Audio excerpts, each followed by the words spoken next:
report on Ohio's poor.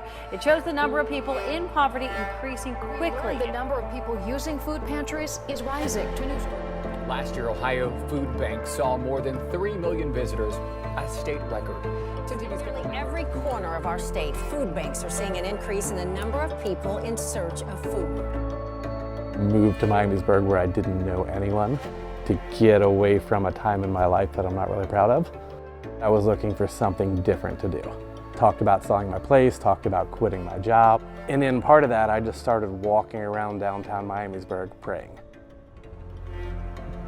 Every time I would pray about it, all I would hear was, go and feed people, go and feed people, go and feed people. We were buddies for a few years, and Jason just kept telling me, I got this idea or this feeling that I need to feed people. And one day I just got this overwhelming feeling of I needed to stay here and I needed to start in Miamisburg. Slowly but surely, this idea of like helping our city and this feeling of wanting to do more starts being articulated. We don't know what we're doing, but let's do it together.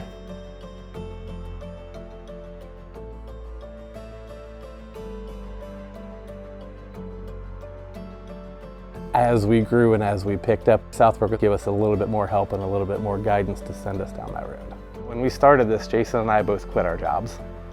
And we knew going in that it was full dedication, that this is what God wanted us to do. And we gave up everything we had to do this. There was a lot of question marks from all aspects.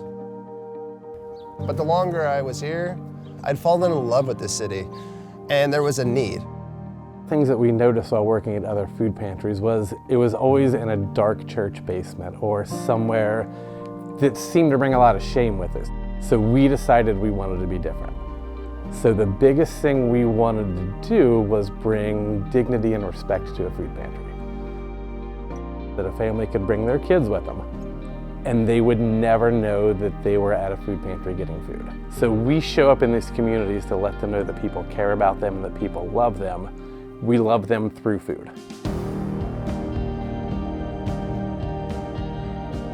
And knowing that people have come out in the past that were strung out. And now, right, they're volunteering. When our volunteers come out and serve, they become part of our family. You see the same people week after week and year after year, and you form bonds and care about each other. And that's part of the appeal of being, coming here. I chased corporate America.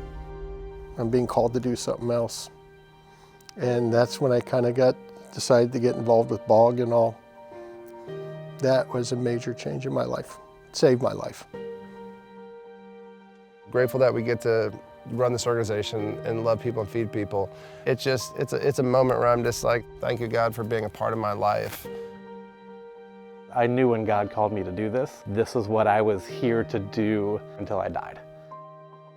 That hope and that prayer and that action turned into people being inspired to love and feed Dayton.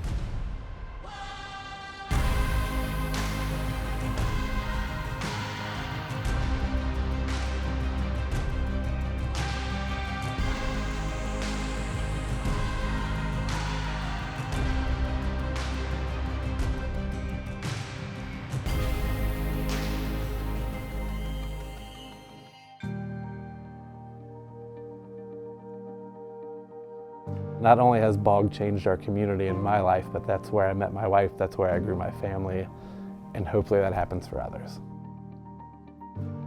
I want to be a good example for my kids. One of the most important things is love your neighbor. Once you get out and start doing it, that's when it becomes infectious. Now, my daughter's involved with the food pantry up at Bowling Green.